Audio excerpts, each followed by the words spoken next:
안녕하세요. 기업의 부학의 에이브리입니다.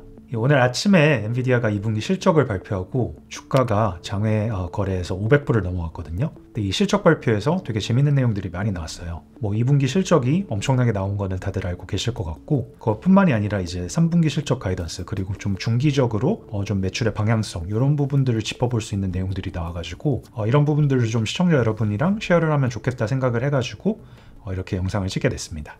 어닝콜이 뭔가요? 이 상장 기업들은 기본적으로 분기에 한 번씩 이제 실적을 보고를 해야 되잖아요. 공시를 통해서. 공시를 하기 이전에 이제 시장이랑 투자자들한테 이번 분기 우리 실적이 이랬습니다. 미리 좀 보고를 하고, 아무래도 주가라는 거는 미래에 대한 기대를 반영을 하잖아요. 그러니까 이제 발표를 하는 순간 이번 분기 실적은 이제 과거가 되죠. 그럼 이제 자연스럽게 시장이랑 투자자들은 그럼 다음 분기는 어떨까? 이제 요거에 대한 단서를 찾고자 하잖아요. 그래서 이제 거기에 대한 가이던스나 이제 이런 것들을 제공을 해요. 근데 일반적으로 실적 발표에서 미래 실적에 대한 단서들이 많이 주어지기 때문에 이 실적 발표가 나가는 와중에도 이런 단서들이 하나씩 나올 때마다 이게 주가가 많이 움직이거든요. 엔비디아 같은 경우는 이제 폐장 이후에 발표를 했는데 개장하기 이전에 발표를 하는 경우도 있고, 또는 장중에 이제 실적 발표를 하는 기업들도 있거든요. 그래서 또 이제 언제 발표를 하느냐에 따라서 이제 주가가 굉장히 많이 요동을 칠 수도 있겠죠. 그래서 이제 기관 투자자들은 당연하고, 이제 좀 진지하게 투자를 하고 이제 열심히 특정 기업들 팔로우 하시는 분들은 이런 실적 발표 굉장히 좀 신경을 써서 다 챙겨보는 편입니다.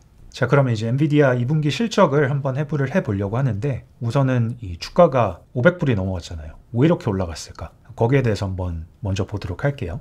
이제 표면적으로 보면은 실적이 예상치보다 훨씬 좋았다. 일단 지난 실적 발표 때 엔비디아 경영진이 굉장히 공격적인 가이던스를 제시를 했었죠. 그리고 이제 그런 가이던스를 반영을 해서 월가 애널리스트들도 이번 분기 매출에 대해서 상당히 높은 예상치를 갖고 있었는데, 그게 이제 한 11.2빌리언 달러 정도 됐었거든요. 근데 그거를 완전히 초과해버렸죠.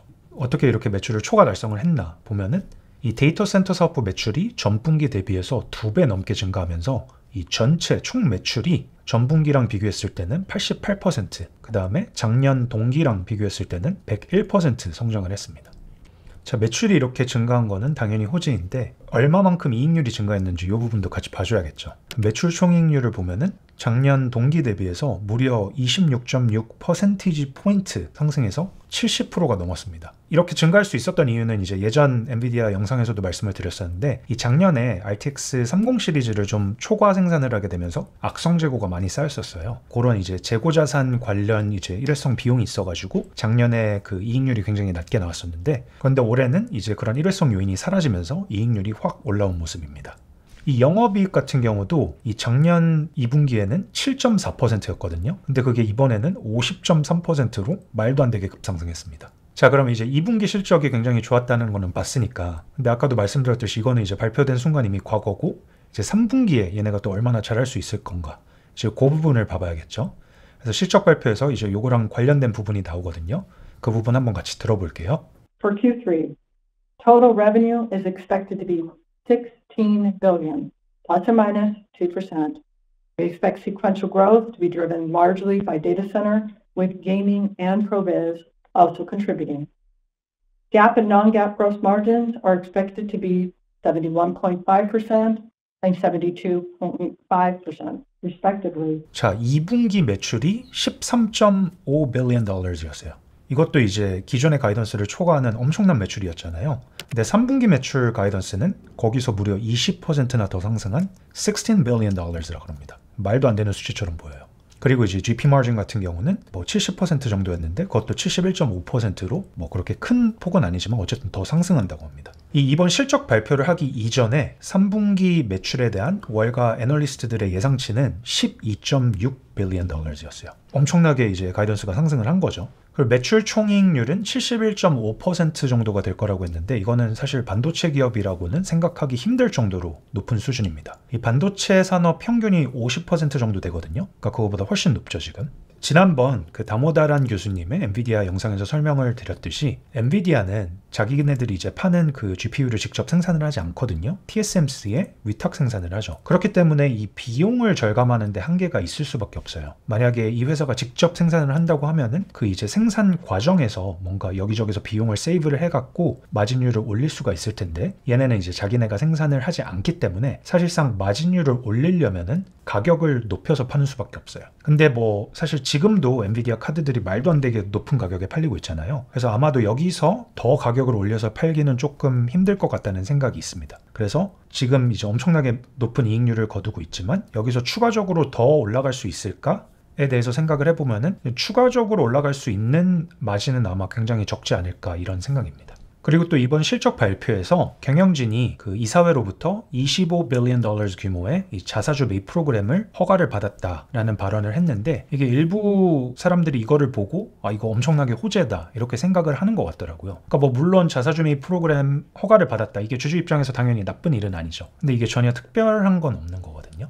근데 제 생각에는 이제 이거를 보고 일부 사람들이 아 올해 $25 billion를 매입을 한다는 건가? 이렇게 좀 착각을 해가지고 이걸 굉장한 호재로 생각을 하셨던 것 같아요. 근데 이게 이제 상장 기업이 자사주 매입을 하기 위해서는 그냥 경영진이 하고 싶다고 할 때 아무 때나 할 수 있는 게 아닙니다. 그러니까 미리 이사회에다가 우리가 뭐 특정 기간 뭐 언제까지 얼마 규모의 자사주 매입을 하겠습니다라고 제안을 해서 이사회한테 허가를 받아야 돼요. 그래서 허가를 받으면은 이제 그 허가 받은 프로그램 내에서 자사주 매입을 할 수가 있는 거거든요. 근데 작년 5월 달에 엔비디아가 올해 말까지 2023년 12월까지 총 $15 billion 규모의 자사주 매입을 하는 거를 이제 허가를 받았었어요. 근데 이제 지금 8월 달이니까 12월이 가까워지고 있고 그 다음에 이 미리 허가를 받았던 $15 billion 이제 이거를 소진해 가고 있거든요. 그래서 그냥 그거를 갱신시키는 개념으로 허가를 받은 거기 때문에 이거는 뭔가 큰 호재로 보기는 어렵습니다. 실제 이번 분기 자사주 매입액을 보면은 $3.3 billion이었거든요. 근데 작년 2분기에는 $3.4 billion이었어요. 근데 이 같은 기간 동안 순이익이 9배 넘게 성장을 했는데 자사주 매입 규모는 사실 대동소이하잖아요. 그러니까 이거는 뭐 자사주 매입 규모에 있어서 특별한 점은 전혀 없었다 이렇게 볼 수 있을 것 같아요.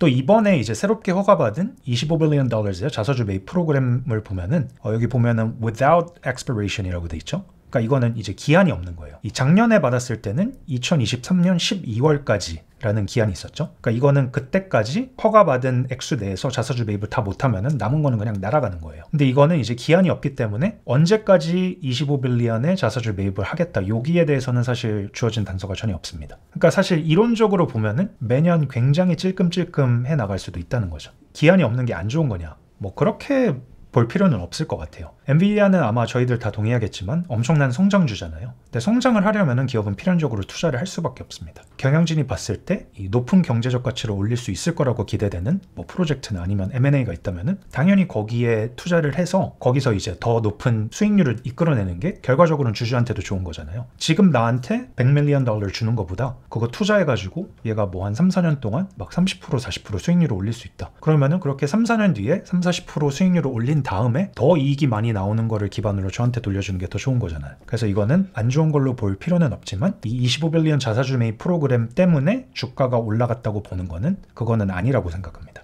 다음 분기 매출 가이던스로 이 $16 billion 엄청난 숫자를 줬는데 여기에 대해서 조금 더 생각을 해볼 필요가 있을 것 같아요.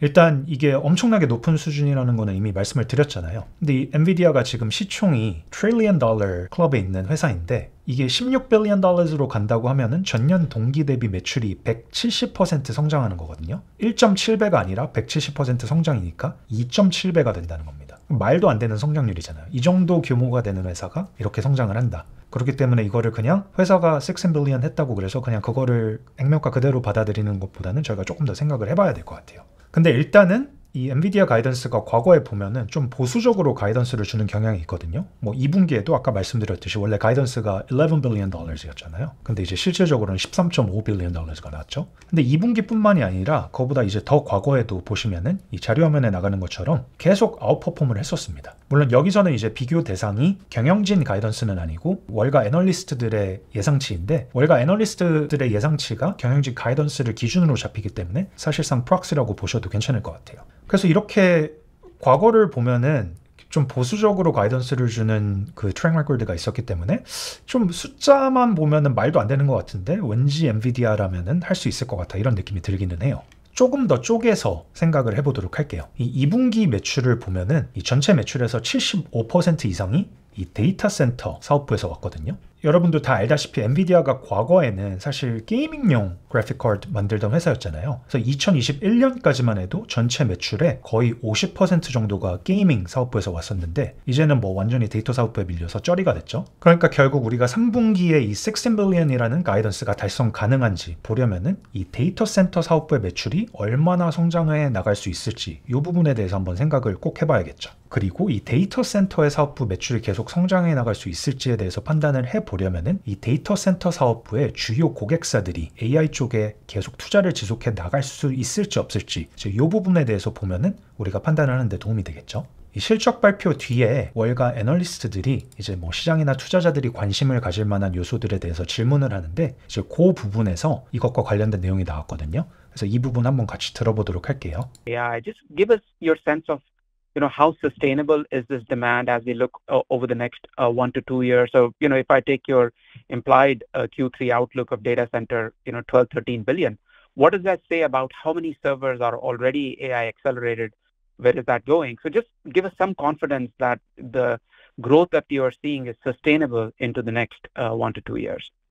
네, 그래서 이 애널리스트가 질문하는 내용이 너가 준 가이던스를 바탕으로 생각할 때 내가 아마 데이터 센터 사업부 매출이 뭐 12빌리언에서 한 13빌리언 이 정도가 될 것 같은데 다음 분기에. 근데 이게 엄청난 성장률인데 향후 1, 2년을 내다봤을 때 이 정도의 성장을 계속 해나갈 수 있을지 좀 거기에 대한 단서를 갖고 싶다. 그러니까 거기에 대해서 좀 얘기를 해달라 이렇게 요청을 한 거죠.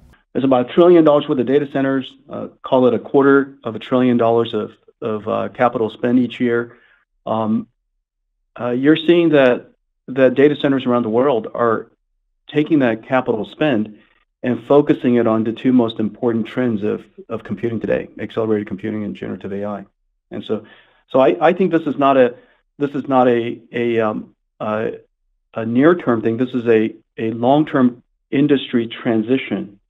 그래서 그 질문에 대한 답으로 이 젠슨 황이 얘기를 하는 바를 살펴보면은 이 데이터 센터가 1조 달러짜리 섹터인데 얘네가 1년에 매년 25%씩 투자로 지출을 한다고 해보자. 그럼 얘네가 어디다 지출을 하고 있냐? 두 가지의 지출을 하고 있는데 하나는 가속 컴퓨팅 그리고 또 다른 하나는 생성형 AI. 근데 이 생각해 보시면은 가속 컴퓨팅이랑 생성형 AI 둘 다 엔비디아의 GPU가 굉장히 요긴하게 쓰이는 그런 분야들이거든요. 그러면서 이제 젠슨 황이 하는 얘기가 이렇기 때문에 이런 성장이 그런 단기적인 요인이 아니고 앞으로 이제 이 데이터 센터 섹터 내에서 일어나고 있는 어떤 구조적인 장기적인 변화다 이렇게 얘기를 하죠. 그래서 어쨌든 젠슨 황의 뷰는 이제 데이터 센터들이 이렇게 자기네 GPU를 사는 게 단기적인 요인 때문이 아니라 이렇게 장기적인 인더스트리 트랜지션 때문에 그런 거기 때문에 우리의 성장률은 계속 이어질 수 있을 것이다 이렇게 얘기를 하고 있는 거죠. 자, 그러면 저도 한번 독립적으로 생각을 해보도록 할게요. 이 엔비디아 데이터 센터 사업부의 현재 고객사 분포를 살펴보면은 한 40% 정도는 아마존 AWS나 뭐 마이크로소프트 Azure 아니면 뭐 구글 클라우드 이런 클라우드 서비스를 제공하는 업체들입니다. 그리고 이제 30%는 뭐 메타나 구글 같은 인터넷 기업들이고요. 그 이외의 30%는 이제 뭐 온갖 걸로 AI 서비스를 해보려고 하고 있는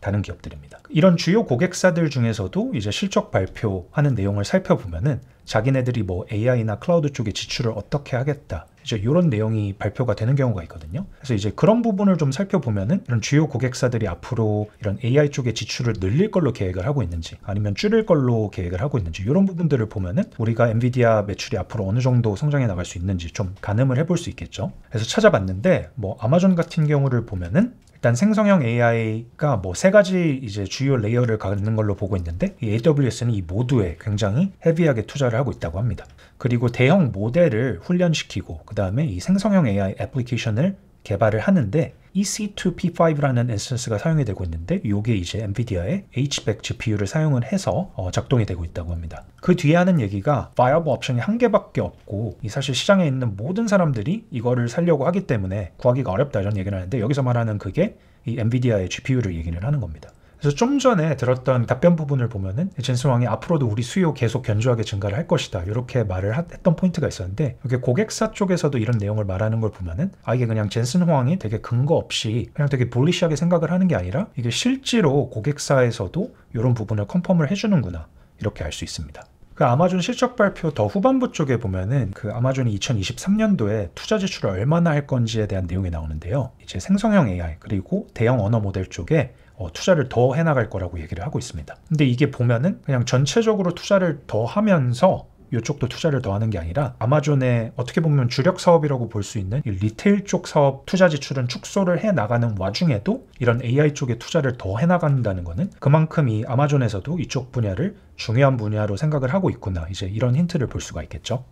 그럼 이거 뭐 아마존만 그런 거 아니냐 이렇게 생각하실 수도 있는데 아닙니다. 마이크로소프트 같은 경우도 마찬가지입니다. 마이크로소프트도 이제 최근 실적 발표 내용을 보면은 AI 플랫폼 쪽에 투자를 계속 해 나갈 거다. 그리고 이게 뭔가 단기적으로 끝나는 게 아니라 계속적으로 투자를 해 나갈 것이다. 이렇게 얘기를 하는 거를 보면은 이 클라우드 서비스 제공하는 업체들이 AI 쪽에 계속 투자를 해 나갈 거구나. 이런 트렌드가 또 단기적인 게 아니고 최소한 한 중기적으로는 이어질 수 있는 트렌드구나. 이렇게 생각을 해볼 수 있을 것 같아요. 자, 그래서 지금까지 보면은 확실히 좀 다음 분기에 수요는 견조하게 잘 유지가 될 것 같고, 이게 가이던스가 굉장히 높긴 하지만 이게 완전 비현실적인 숫자는 아니다, 뭐 이렇게 어느 정도 생각이 되죠. 저희가 또 추가적으로 볼 수 있는 포인트가 하나 더 있는데, 이거는 장기 공급 계약이라고 합니다. 이게 뭐냐, 일단 반도체라는 거는 사실 생산하기에 앞서서 뭐 핵심 소재도 필요하고 또 TSMC와 같은 업체한테 공급 계약도 해야 되고 시간이랑 노력이 많이 들어갑니다. 그렇기 때문에 그 GPU가 필요한 만큼 생산을 맡기는 게 아니라 미리 우리 몇 년 동안 뭐 얼마어치 공급 계약을 맺자 이렇게 하고 좀 장기적으로 확보를 해놓는 개념이죠. 그러니까 요거를 보면은 이 엔비디아가 미래에 반도체를 얼마나 생산을 하겠구나, 요거를 좀 나타내는 지표라고 볼 수가 있겠죠. 근데 이제 요 수치는 실적 발표에서 나오는 수치는 아니고 이제 10Q라고 불리는 분기 보고서에 나오는 거거든요. 근데 요 10Q는 아직 파일링이 안 됐어요. 이제 요거는 일반적으로 실적 발표하고 며칠 있어야 파일링이 되거든요. 그래서 작년 4분기에서 올해 1분기에 이 장기 공급 계약 규모를 보면은 4.9 빌리언 달러에서 7.3 빌리언 달러로 한 48% 증가했었거든요. 그러니까 이것도 이제 2분기 10Q가 공시되면은 이 숫자가 어떻게 변했는지 한번 꼭 확인을 해보는 게 도움이 되겠죠. 이 숫자가 증가를 했다면은 이게 계속 엔비디아가 볼 때 앞으로도 수요가 계속 늘어날 걸로 생각을 해서 공급 계약의 규모를 더 확대를 하고 있구나, 이렇게 해석을 해볼 수 있겠죠. 자, 그래서 우리가 이 다음 분기 10월 분기에 매출에 대해서는 어느 정도 생각을 해봤으니까 그거보다 조금 더 긴 타임프레임, 뭐 중기적으로 매출이 어떻게 될지에 대해서 한번 생각을 해보도록 할게요. 중기적 판매량 쪽부터 먼저 생각을 해보도록 할게요. 저희가 지금까지 봤듯이 지금 데이터 센터 사업부의 매출은 공급자 쪽 캐파로 사실 제한이 되어 있잖아요. 이게 뭐 가진 게 돈밖에 없는 빅테크들이 엔비디아가 뭐 자기네들 A100이나 이제 H100 GPU 가격을 얼마를 부르든지 사고 싶은데 없어서 못 사고 있는 상황인 거죠. 그러니까 이 엔비디아의 판매량은 결국은 이 TSMC의 웨이퍼 캐파랑 직결이 된다, 이렇게 볼 수 있겠죠. 그러니까 이게 TSMC가 앞으로 캐파를 얼마만큼 늘려나갈 수 있을지 이 부분에 대해서 우리가 판단을 해볼 수 있다면은 엔비디아가 중기적으로 판매량을 어느 정도 갖고 갈 수 있을지 한번 예상을 해볼 수가 있겠죠. 그래서 가장 최근 TSMC의 실적 발표 내용을 살펴봤는데 AI 쪽에서 오는 수요가 굉장히 강력하다고 얘기를 합니다. 근데 자기네들 캐파가 그거를 못 따라가서 얘네들이 이제 자기네들 캐파를 늘리려고 이제 최선을 다하고 있고, 그래서 아마도 내년에는 그게 좀 어느 정도 해소가 될 거라고 얘기를 하고 있어요. 그러면서 하는 얘기가 이 내년에 2024년에는 2023년 대비 캐파가 2배가 될 거다, 이런 얘기를 하죠. 근데 여기서 이제 전 조금 개인적으로 흥미로웠던 게 이 2배가 늘어나는데도 완전히 해소가 되는 게 아니라 좀 어느 정도 해소가 될 거다, 이렇게 얘기를 한다는 거는 사실 2배가 늘어나도 수요를 다 감당을 못 한다는 얘기잖아요. 그리고 또 추가적으로 생각을 해볼 수 있는 포인트가 있는데, 지금 이 AI 업계에서 가장 널리 사용되고 있는 엔비디아의 GPU가 A100이라고 하는 GPU거든요. 근데 얘가 2020년 6월 달에 출시된 애예요. 3년이 넘었죠. 지금 이렇게 이 하이 컴퓨팅 업계에서 3년이 넘은 거는 이거는 그냥 거의 진짜 조상님 수준인 겁니다. 근데 이게 왜 이걸 쓰고 있느냐? 그러니까 이제 차세대 모델이 H100이라는 게 있는데 얘가 이제 공급량이 너무 딸리는 거예요. 그러니까 사람들이 어쩔 수 없이 울며 겨자 먹기로 그 전 세대 거를 쓰고 있는 거죠. 근데 이제 아까도 말씀드렸듯이 이런 걸 살려고 하는 애들이 돈 엄청 많은 빅테크 이런 애들이잖아요. 그러니까 이런 애들은 가격 비싸도 진짜 성능 좋은 거 있으면 다 사서 쓸 거거든요. 그러니까 앞으로 이렇게 TSMC의 이제 캐파가 늘어나고 엔비디아의 생산량이 증가를 하면서 아마도 H100이 이제 시장에 많이 풀리게 될 텐데, 그러면 이제 지금 A100을 이제 울며겨자먹기로 쓰고 있는 이런 테크 기업들, 이런 애들은 다 H100 쓰려고 할 거예요. 그렇기 때문에 이렇게 H100이 이제 중기적으로 공급이 많이 될 건데, 그럼 그게 시장에서 소화가 안 될 수도 있지 않느냐. 좀 그런 부분에 대한 우려는 없다고 생각을 해볼 수 있겠죠. 자, 그러면 이제 중기적으로 우리가 이 엔비디아의 판매량은 늘어날 것이다, 늘어날 가능성이 높다, 이제 이렇게 생각을 해볼 수 있을 것 같은데, 중기적으로 그럼 가격은 어떻게 변동될 것인가, 여기에 대해서도 한번 생각을 해봐야겠죠. 일단은 프로덕트 믹스가 바뀌고 있기 때문에 올라갈 가능성이 높을 것 같습니다. 이게 무슨 말이냐? 조금 전 포인트에서도 말씀드렸듯이 이제 TSMC가 캐파를 늘리면서 엔비디아가 점점점 이제 생산량을 늘려갈 수 있을 거 아니에요. 근데 그 신규 생산하는 거를 H100을 생산을 할 거란 말이에요. 근데 이 H100이 A100 가격과 비교했을 때 2배에서 3배 수준이에요. 신규로 시장에서 팔리는 엔비디아의 카드는 A100에서 이제 점점 H100으로 넘어가겠죠. 더 비싼 상품이 더 많이 팔리게 되니까 당연히 평균 가격도 올라가게 되겠죠.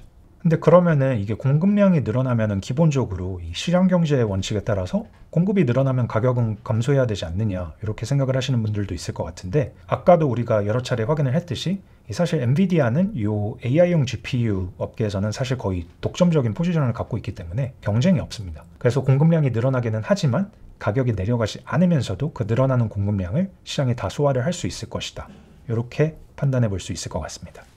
지금까지 말씀드린 포인트들 간단하게 한번 정리해 보도록 할게요. 일단 2분기 매출이 이 시장의 기대치가 엄청나게 높았음에도 불구하고 그것보다 훨씬 잘 나왔다. 두 번째는 이 3분기 실적 가이던스가 그 엄청난 2분기 실적보다도 더 엄청나게 잡혔다. 그런데 이게 숫자만 보면 좀 말이 안 돼 보이는데 좀 하나하나 요소들을 까서 보니까 이게 될 수 있을 것 같아. 3분기만 좋을 것 같은 게 아니라 좀 중기적으로 생각을 해봐도 이 엔비디아 실적은 계속 좋을 수 있을 것 같다. 이 정도까지 말씀을 드렸습니다. 근데 이번 실적 발표 내용을 쭉 보다 보니까 이거 말고도 또 추가적으로 살펴보면 좋은 포인트가 2개 정도 더 있더라고요. 그래서 이제 이런 부분도 말씀을 드리려고요. 이 첫 번째 포인트에 대한 내용 한번 듣고 가실게요.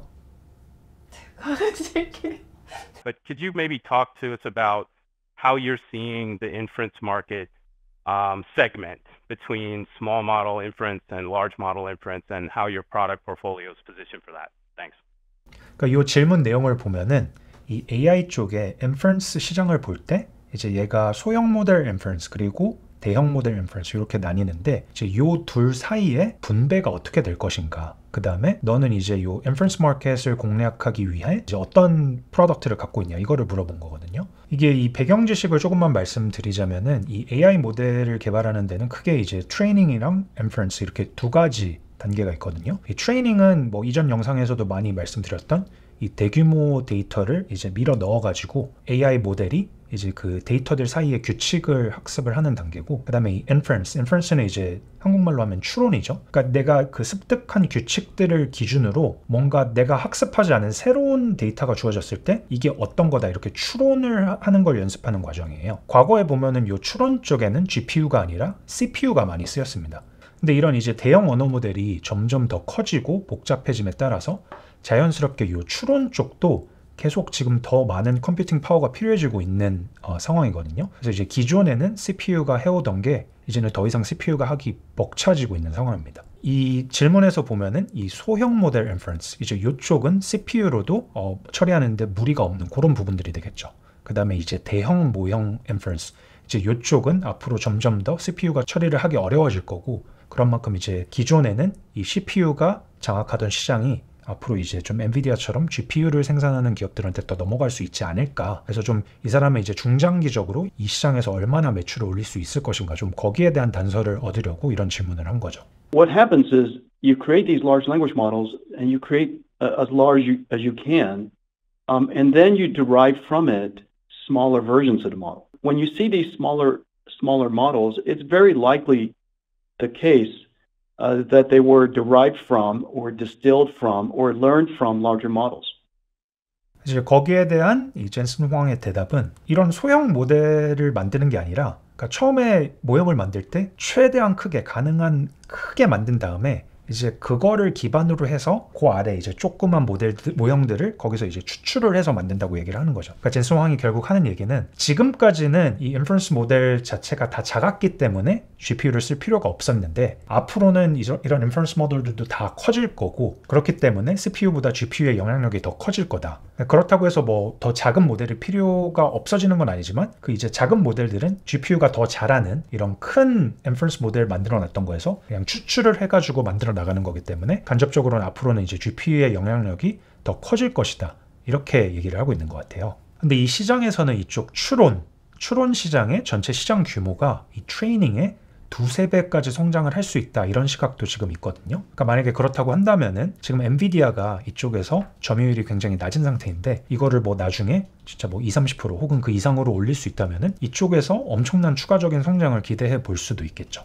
그러니까 엔비디아는 지금 이쪽 추론용 쪽으로는 뭐 L4, 그 다음에 L40, H100, NL, 뭐 NVL 이런 이제 추론용 GPU들을 갖추고 있거든요. 근데 최근에 보니까 이 자체 TPU를 가진 구글이랑도 이 L4 그리고 L40의 공급 계약을 체결을 했더라고요. 그래서 최근 좀 이쪽에서 좋은 모습을 보여주고 있어가지고 뭐 이쪽은 앞으로 어떻게 될 거다 이렇게 예단하기는 아직 어려운 상황이기는 하지만 이쪽에서도 이렇게 좀 최근에 모멘텀이 좋고 가능성이 충분하기 때문에 이쪽에서 앞으로 얼마나 엔비디아가 잘 해나갈 수 있느냐 요거에 따라서 엄청난 추가적인 성장을 이뤄낼 수도 있다. 이제 이런 부분은 저희가 한번 알아두면 좋을 것 같아요. 자, 그리고 또 한 가지 포인트는 아까 쩌리 취급했던 이 게이밍 사업부입니다. 이 게이밍 사업부 매출이 전분기 대비 11% 그리고 전년 동기 대비 22% 꽤 유의미하게 성장을 했어요. 사실 이것도 엄청 성장을 한 거죠. 이 데이터 센터가 워낙 더 크게 성장을 해서 이 숫자들이 좀 초라하게 보이기는 한데 근데 이쪽 게이밍 사업부도 향후 실적이 좀 좋을 걸로 기대가 되는 게 이 RTX 30 시리즈가 2020년 말에서 뭐 2021년 초 이때 출시가 됐거든요. 그래서 뭐 한 3년에서 3.5년 요 정도 지난 거죠. 그러니까 뭐 게이밍용 GPU가 요 정도 지났으면 사실 교체 시기가 도래를 한 거거든요. 근데 이게 뭐 이제 작년 말에 RTX 40 시리즈 출시를 했었는데 그 이제 소비자 가격을 너무 좀 공격적으로 채택을 해가지고 좀 사람들이 이 30 시리즈에서 업그레이드 할 시기가 됐는데도 불구하고 업그레이드 하는 거를 좀 미룬 면이 많이 있어요. 그래가지고 여기 이제 작년 3분기 그리고 4분기 매출을 보시면은 이 게이밍 사업부 매출이 바닥을 찍었었죠 이때.